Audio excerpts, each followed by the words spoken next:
Sir, it's not so much the fact that you brought this to us. Number one, the cost you bring to us is insulting to any of us who know construction, because we know darn good and well that that's a crock. What you told me of doing a grind down, first off, you have to have something to grind down to. It was insulting enough that you brought it in a form that was just literally underfunded. Plus the fact you've been promised for the last 10 years, every couple of years, oh yeah, we're going to get to Stowers, we're going to fix her right up, we're going to take care of 3rd Street. By a show of hands, how many people have heard that more than once in this town? We all. And it's 20 years. Yeah, well, I'm just being gentle. Atkins, what are they going to do on the fires? Right now, we're looking at fixing that. But I see my property is blocked out there, and the next door, which has nothing to do with FIP, is blocked out, right here. What's this guy doing? Very good question.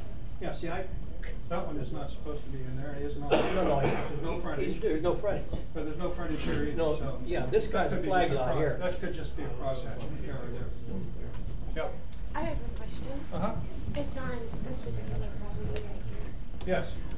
This is where the new subdivision went in behind, and I've already got a new street and new curbs and sidewalks.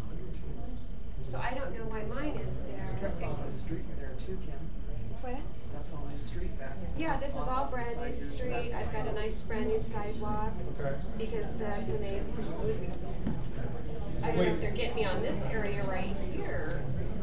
Okay. That I already have. Thank you. We'll look at that. See if you're benefited at all.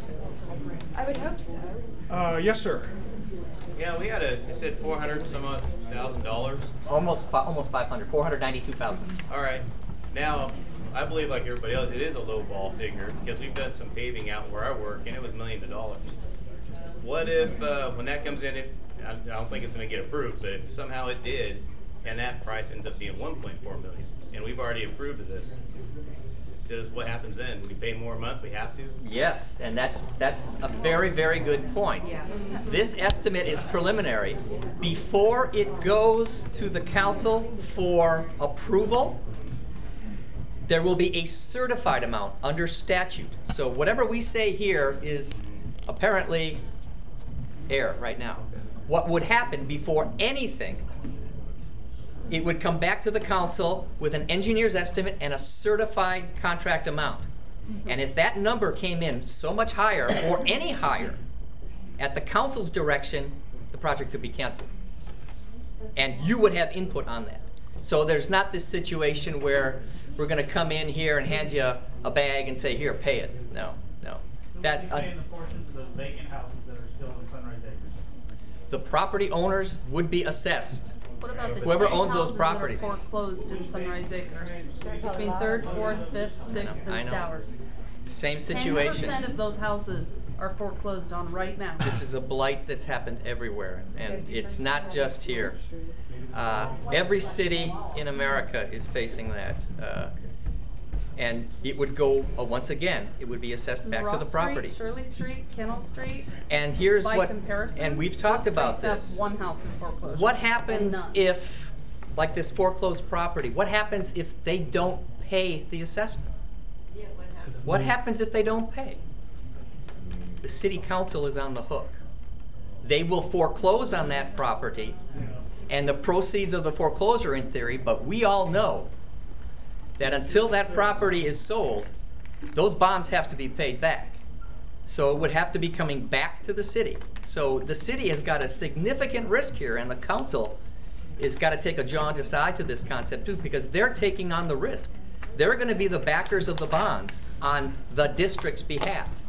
So the whole city of Molalla is in this boat with an oar, just as you are in this case, and it's just a great point. 10 years ago, foreclosure rates, 1.5%, 2%, maybe. Now you're saying in your neighborhood 10, 15%? That is a national disgrace. Yeah. No, it's happened like that all over Molalla and all over Oregon. Let me ask a question here. All over Oregon, you're not asking people to foot the bill for $5,000. I live on a corner. I know what that means. Well, I know, and the That only means way your $5,000 or $500,000 figure to me is $5,000 for one side, $5,000 for the other side, and when this turns out to be 3 times as much as what you guys have said, that just took my bill from $10,000 to $30,000. Well, I have to say, in the city's defense, just a second, Mr. Countryman, I'll get right back to you. I have to say, in the city's defense, we've been pretty accurate on our most recent estimates, cost estimates for paving work. I can't tell you what the future's going to hold, particularly when gasoline goes over $4.50 a gallon and asphalt follows the price trend 6 months later. What I'm hearing tonight from virtually everybody is that there's no real enthusiasm for what we brought you tonight. And Mrs. Hanson suggested a few minutes ago that in some other cities there have been citizens committees put together for the purpose of working with our public works director and others on city staff to come up with other ideas. Now, I have some other ideas. One of them was a community development block grant that I talked about, and $100,000 next year would still be available. I'm sure if there haven't been any major emergencies that require us to go and spend that money to fix a real disaster. So would there be any interest on the part of any of the citizens here in this room to maybe have a few meetings with our public works director and maybe some other staff to see if we can't come up with a game plan for the future that might not satisfy everybody's interests completely all at once for one, fell swoop, but would move us forward towards doing some of the issues, addressing some of the issues that are clearly crying out for attention in Sunrise Acres. Is there any interest in that part from any of you folks? If so, listen, I'm going to leave a sign-up sheet up here up front, and if you'd like to just leave your name and telephone number, we'll get back to you about having a smaller group discussion as to how we might proceed and under what financing method we might use and where the money might come from and how soon we might be able to get to it. Yes, Mrs. Hanson? I would like to suggest that you engage the entire city. This is not one neighborhood. There's not Big Meadow and Sunrise Acres. There is one giant city, tiny city, whatever, that is having problems together. It's not like for these people to solve their neighborhood's problems and some other neighborhood to go, oh gee, we're new, so we don't have to worry about it. That's part of your problem, Mr. Atkins, is you do not engage diverse groups of citizens. If you look at your committees, they are like very insular. So you need to make this a broad city problem, because in a few years some other neighborhood will need a fix and you're not going to be able to get them to pay off. No, I understand that there are certainly other neighborhoods with pretty seriously deteriorated streets as well. Mr. Countryman, you've been waiting. Yeah, the question I have actually is in funding. A question I had I'd like you to answer is how much money has been spent on the urban growth reserve? The urban and reserve, the road? the urban, or the forest road? Urban growth reserve, the 500,000 you spent doing that's not even done, and you had testimony in here that told you that you were just getting started. You know, the county turned you down a couple times. The state told you didn't need to do, but you guys are still spending money on it. Talking about the comprehensive plan and the urban reserve area. Hey, can you speak into that microphone so I can hear you? I'm sorry.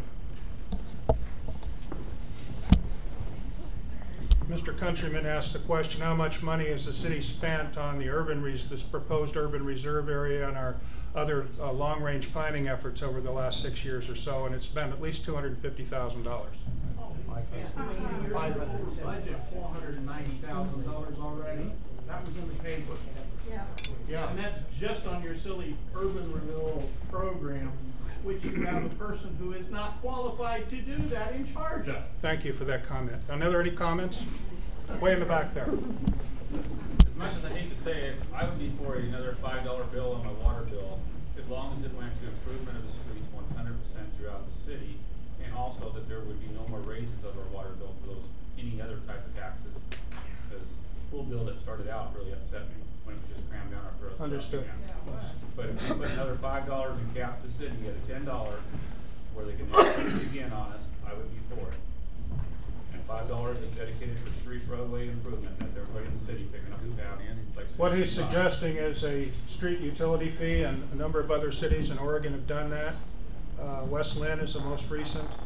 They're doing $10, I think, per household per month. It's all dedicated to street maintenance and reconstruction and so forth. But that's $120 a year, and there's no guarantee that that money that you get first priority. You have to have a street improvement He said plan. $5. How much it jump to 10? I just said West Lynn has a That's what $10. West Lynn has a $10 fee. But that would be $10 by the time you add the $5 fee we already have, and the other $5, that's still $10 a month.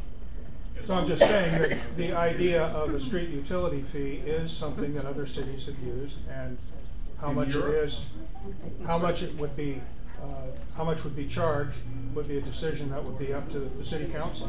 For me to buy in. Yes, sir, right there. Listen to some of the people back here, back and forth with the banter. You got 5th Street where people speed. You got the other side streets where there's chuck holes in the road. I'm at the corner of 6th and Stowers. Stowers is a big thoroughfare. People already cruise on there fast. The potholes in the road, personally, I grew up on a gravel road. I like those. It keeps the cars a little bit slower. The ones that get messed up, they can go to the body shops here in town and get fixed. But no.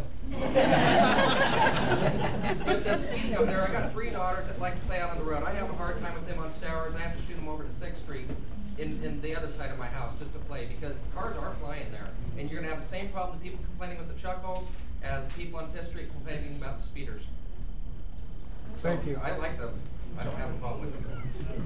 On your little map thing there, 6th Street is a nice street and it has curbs. Why is it included? Why isn't Why is it included? 5th? 6th. 6th Well, has curbs, it's a nice street. We drove. Our street's not nice, hold on. Our street is not nice, and we've got potholes and crap all over our street. No, 34th is my nurse. 6th Street.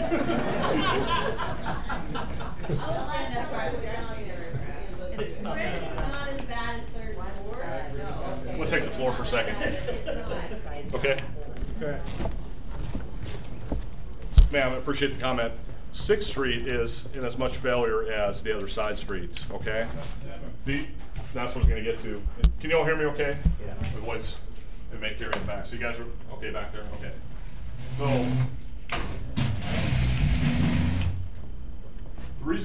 the reason that I included 3rd, 4th, 5th, and 6th, you could almost take 7th and swap it out with 5th. The reason that I included 5th is for uniformity. Essentially, that's it. Because this stretch of 5th is in not too bad a shape at all.